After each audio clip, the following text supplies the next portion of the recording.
Del legado del padre Ángel Villaronga, Conflictos Humanos. Queridos amigos, les habla el padre Villaronga con otro programa de los conflictos humanos. Aquí estamos para conversar con ustedes durante esta media hora y como siempre vamos a hacerlo llegándonos a su lado en la compañía de San Francisco de Asís. Señor, haz de mí un instrumento de tu paz. Que donde haya odio ponga yo amor. Que donde haya ofensa ponga yo perdón. Que donde haya discordia ponga yo unión. Que donde haya error ponga yo verdad. Que donde haya duda ponga yo la fe. Que donde haya desesperación ponga yo esperanza. Que donde haya tinieblas ponga yo tu luz. Que donde haya tristeza ponga yo alegría. Oh Divino Maestro, que no busque tanto ser consolado como consolar, ser comprendido como comprender, ser amado como amar. Porque dando es como recibimos, olvidando a nosotros mismos como encontramos, perdonando es como somos perdonados, y muriendo es como nacemos a la vida eterna. San Francisco de Asís. Quiero hablar de algo que muchas veces se nos esconde entre tantas dificultades y problemas de la vida. Muchas veces, aún los cristianos enjuiciamos las cosas solamente con nuestra luz natural. Nos olvidamos de algo tan importante como vivir la fe. ¿Y a qué nos lleva ese vivir la fe? Solamente cuando se carece de fe, se carece de algo. La fe es una virtud teologal, pero fundamental para que se traduzca después en las obras de misericordia, en las obras del amor. Las cosas comienzan a tener realidad cuando principiamos a creer en ellas. La fe a veces es oscuridad, pero una oscuridad aparente.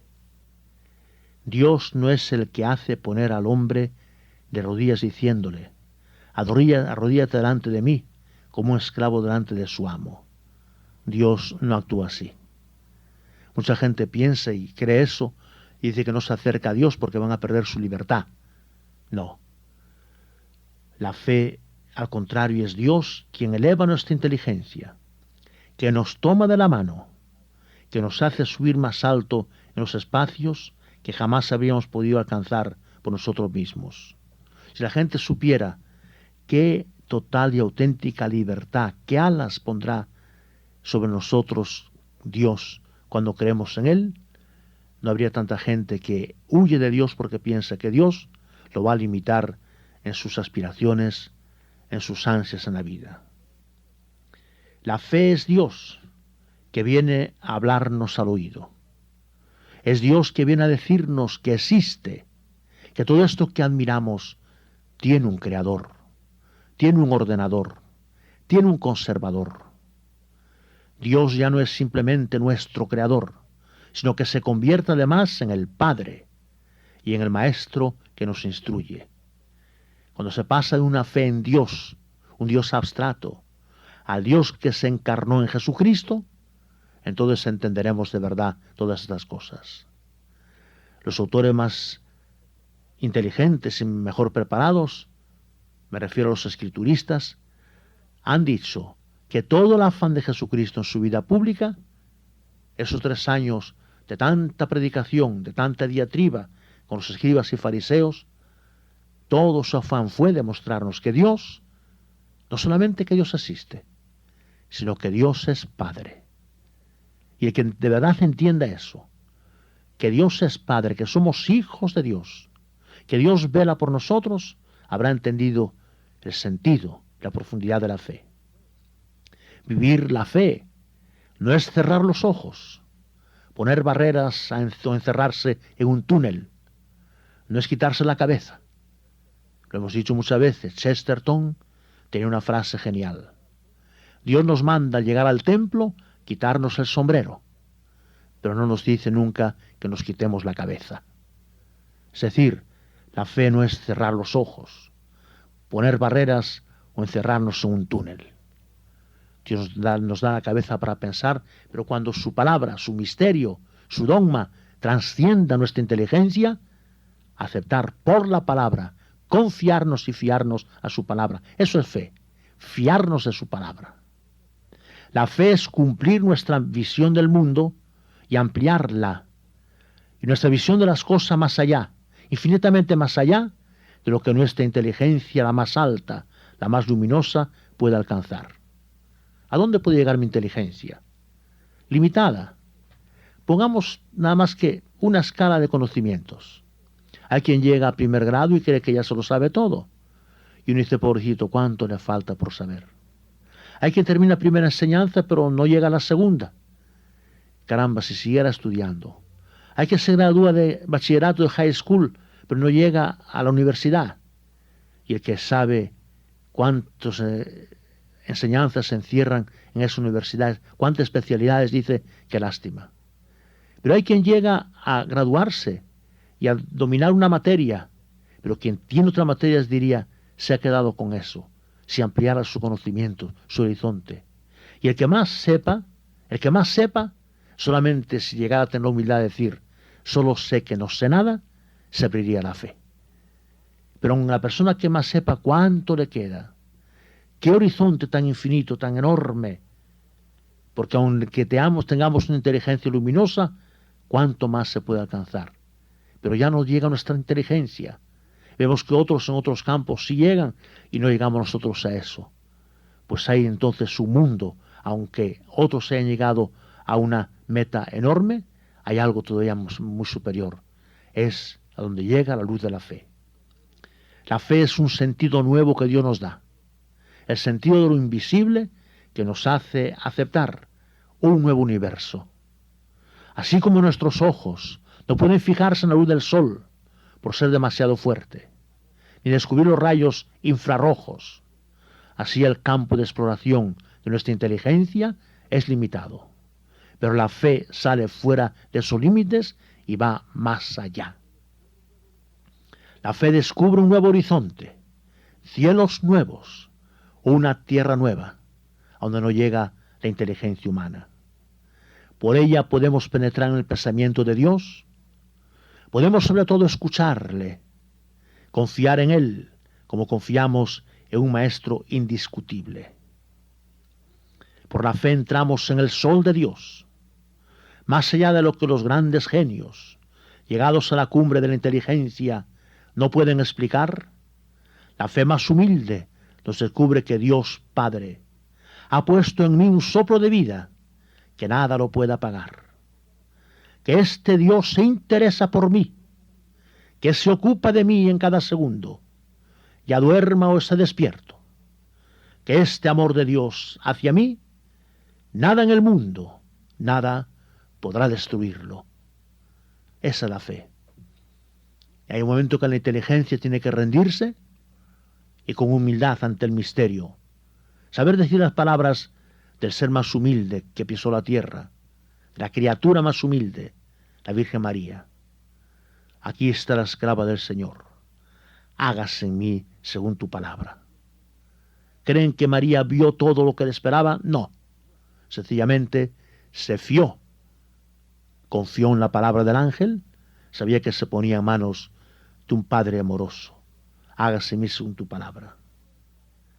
Yo hundo esta nueva mirada de la fe en un mundo infinitamente grande que la fe me hace descubrir. ¿Cuántas veces una persona sencilla habla de las cosas del más allá con más claridad, con más convicción que incluso grandes teólogos que quieren razonarlo todo? Pero esa fe tiene que llevarnos a la misericordia sobre todo. Estos días casualmente en la misa diaria, esa misa diaria tan lindas, estamos leyendo la carta de San Pablo a los Corintios. Qué carta más lindas, qué expresiones, qué belleza cuando él cuenta de que él ha trabajado, él no ha exigido nada, otros han pagado por él, él no ha escatimado ningún esfuerzo para no ser gravoso a nadie. Cómo habla de que vendrán otros a decir cualquier tontería y mucha gente se irá con esas tonterías, como previendo esos tiempos modernos que nos ha tocado vivir.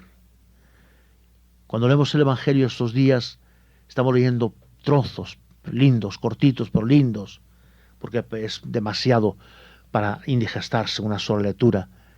Leer despacio, a trocitos, el Sermón de la Montaña, viendo esa triple disciplina que después la Iglesia tomará para los días de Cuaresma: oración, ayuno y limosna. Cuando en estos días Jesucristo enseñaba a orar, sin muchas palabras, diciendo pues casualmente eso: no oréis como los paganos, que creen que por mucho hablar van a ser atendidos. Vosotros rezad así. Y reza Jesucristo el Padre Nuestro. Y en el Sermón de la Montaña nos lo enseña. El mismo que nosotros rezamos, exactamente igual. Y llega ese momento y dice: perdona nuestras ofensas, que ya nosotros hemos perdonado a los que nos han ofendido. Ni siquiera la promesa de que vamos a perdonar, no. Se supone que cuando yo voy a pedir perdón, ya yo he perdonado. Muchas veces no hemos pensado en esto. Tomen la versión de San Mateo, del Padre Nuestro pronunciado en el Sermón de la Montaña, y verán que Jesús ya anticipa el perdón que hemos dado para pedirle perdón a Dios. Perdona nuestras ofensas, que ya nosotros hemos perdonado a nuestros ofensores. Mi perdón por delante para exigir y pedirte el tuyo, Señor. No nos dejes caer en tentación, mas líbranos del maligno. Y entonces Jesucristo, de esa oración corta del Padre Nuestro, pero tremenda, definitiva, no hace ninguna explicación, ni siquiera de venga a nosotros tu reino, que tenemos que hacer para eso. Ni siquiera de santificado sea tu nombre. No explica lo importante que es que hagamos la voluntad aquí en la tierra como se hace en el cielo. ¿Saben lo que explica? El perdón. Porque si vosotros no perdonáis a vuestros enemigos, vuestro Padre no os perdonará jamás.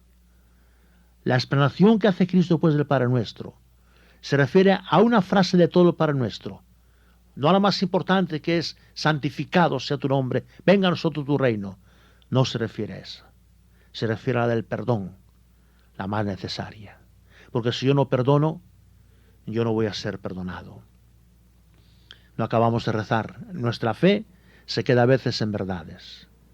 Hay que llegar a la obra de misericordia, más importante, que es el perdón. No basta pedir perdón, aunque también nos arrepintamos y confesemos. Para que Dios perdone, hay que cumplir otra condición esencial: perdonar. Hemos perdonado a los que nos ofenden. No basta rezar, ni encomendarnos a los santos. Solo el que es misericordioso alcanzará misericordia. Tengamos esto en cuenta. Una fe sin obras es una fe muerta. Solo el que es misericordioso alcanzará misericordia. Quien se apiade del necesitado presta a Dios, y Dios le devuelve el préstamo cuando él lo necesite. Y la recompensa será de la misma medida con que midieron. Así como hayan perdonado, con la misma generosidad seremos tratados y seremos perdonados. No acabamos de entender esto. Nos hacemos nuestro código, nos hacemos nuestras reglas y olvidamos que eso está bien claro en la palabra de Dios, en el Santo Evangelio. Sin misericordia, sin perdón, el cumplimiento de todas las prescripciones legales y mandamientos poco o nada valen. No olvidemos que fue casualmente en el Sermón de la Montaña cuando Jesús dice: si en el momento de hacer tu ofrenda ante el altar recuerdas que tu hermano está enemistado contra ti, tiene quejas contra ti, o tú estás enemistado con tu hermano, deja allí la ofrenda. Vuelve a hacer las paces con tu hermano y después ven y hazme la ofrenda. Porque ninguna ofrenda me será agradable si tú no estás en paz con tu hermano. Y esto es lo que a veces fallamos y no cumplimos. Sin misericordia, sin perdón, ni siquiera la ofrenda por excelencia, que es la Santa Misa, tendrá validez para nosotros. Sin esa misericordia, el cumplimiento de todos los preceptos legales y los mandamientos de poco o nada valen. ¿Por qué vale tanto la misericordia? Es que la misericordia se hace difícil para nuestro egoísmo, cuando se trata de sacrificarse por el bien del prójimo. Quien es misericordioso, quien perdona, vence su egoísmo, vence ese cansancio, vence esa pereza por la cual no hacemos nada por nadie. El que es misericordioso, con obras realizadas, obras de amor, vence ese egoísmo.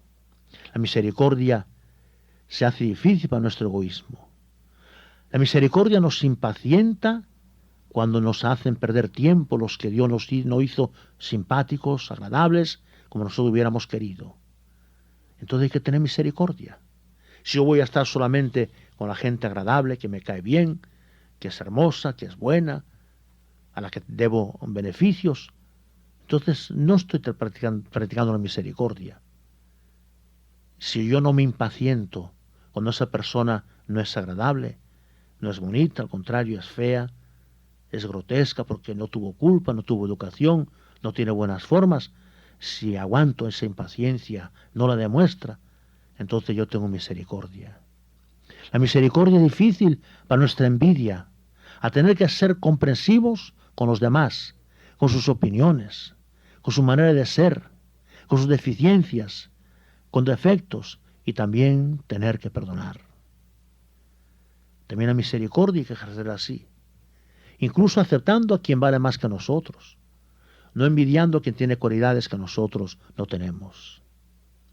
La misericordia es difícil por nuestra falta de costumbre de ejercitarla con todos, con los ridículos, con los que tienen defectos físicos y defectos mentales, con el que a cada rato, como decimos vulgarmente, mete la pata. Cada vez que recuerdo a aquella pareja que vinieron a verme, y él diciendo que es su mujer que no, cada vez que hablaba, pues cometía un disparate. Por eso que ella le llamaba la sincronizada. La sincronizada. En aquel momento la señora habló y realmente dijo una cosa, pues no venía del todo bien. Y él saltó ya ufanio. Ya ve, padre, ya ve.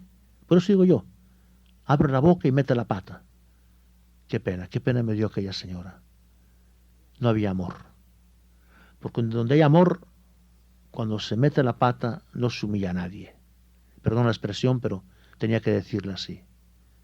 No se humilla a nadie. Se tiene misericordia. Y hay de aquel que no tiene misericordia porque no la tendrán con él. La misericordia es una ley escondida que reparte misteriosamente el premio de la lotería que mismo Dios otorga a los que dan, perdonan y ayudan a sus semejantes. La misericordia es el privilegio de los privilegios, el bien de los bienes, la prerrogativa de las prerrogativas. Pues obliga al mismo Dios a cumplir su palabra, conceder la inundación de su perdón según la regla que él mismo estableció. Con la misma esplendidez con que uno tratara a los demás, así seremos tratados. La misma medida que usaréis será usada con vosotros. Por interés propio, conviene tener misericordia. Hacer que nuestra fe se traduzca en acto de misericordia. Misericordia con el que no tiene comida, repartiendo nuestra comida, procurando que nada más sea la que nos sobre, no, también de la nuestra, porque cuando doy de lo que me hace falta a mí, es como aquella viuda del Evangelio, que cuando todos echaban grandes cantidades en aquellos cestones del templo que eran de metal, y la moneda era también de metal y sonaba, la viudita echó 2 reales. Cristo que miraba dijo, ha dado más que nadie, pues los demás daban de lo que les sobraba. Esta mujer dio todo lo que tenía para comer. Todo lo que tenía para comer, 2 reales. Misericordia con el que no tiene amigos, brindando nuestra amistad sincera y leal. ¿Cuánta gente está sola en el mundo? Por supuesto, si no tiene amigos, por algo será. Será porque no es simpático, será porque es desagradable, porque tiene un defecto físico. Ahí es donde hay que practicar la misericordia. Si somos amigos de las Miss Universo solamente, o de los grandes deportistas, o de la gente rica, pues ¿dónde está la misericordia? Con los desvalidos hay que practicar la misericordia. Misericordia con el afligido y desalentado, levantando los ánimos con nuestro optimismo y nuestra alegría. Misericordia con el que no tiene instrucción, tratarlo con respeto, con el que nos gustaría que nos tratasen, porque aún no tienen culpa de no ser instruidos. No tuvieron oportunidad, fueron de una familia muy pobre, no pudieron ir al colegio. Si voy a tratar solamente a los que me van a hablar de Monet o de Rembrandt o de Beethoven, entonces solamente busco mi complacencia. Misericordia con el que no tiene instrucción, tratarlo con respeto, con el que nos gustaría que nos tratasen. Misericordia con el que no tiene trabajo, ayudarle en las mismas circunstancias que nosotros quisiéramos que nos ayudaran si no tuviéramos trabajo. Qué bien viene aquella ayuda, ¿verdad? Cuando no teníamos trabajo. Ahora voy a darla yo a los que no tienen trabajo. Misericordia con el que no tiene hogar, no encuentra dónde dormir, no pudiendo brindarle nuestro techo, encauzarlo, aconsejarlo, oír sus razones con atención, como nosotros quisiéramos que nos oyeran a nosotros. Entiendo, no podemos meter a cualquiera en nuestra casa, pero por lo menos oír, escuchar. Si supiéramos que en cada pobre, en cada homeless, cada necesitado está Jesucristo, prestaríamos más atención.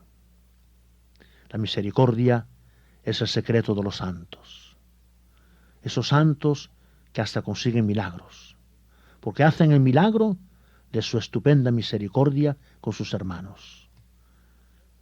Más milagro que curar a un enfermo muchas veces es tener misericordia con el necesitado. ¿Quién no puede practicar esto? Quizás dar dinero, muchos digan, no puedo, no me alcanza para mí. No te piden dinero. Pero esta compasión, esta compañía a quienes tienen poca gracia, a quienes están desheredados de los dones de la tierra, esta inspiración y ayuda a quienes necesitan buscar trabajo o buscar ayudas económicas, esta presencia ante el dolor humano, este perdón cuando nos han ofendido. Todo podemos causar, hacer misericordia. Y no olvidemos, en el libro de los Salmos, Cristo, la Iglesia atribuye muchas veces a Cristo estas palabras: misericordia quiero y no sacrificio. He aquí, Padre, que vengo a hacer tu voluntad. Y la voluntad del Padre es: perdonaos los unos a los otros. Perdonaos y amaos los unos a los otros, así como yo os he amado. Del legado del padre Ángel Villaronga, Conflictos Humanos.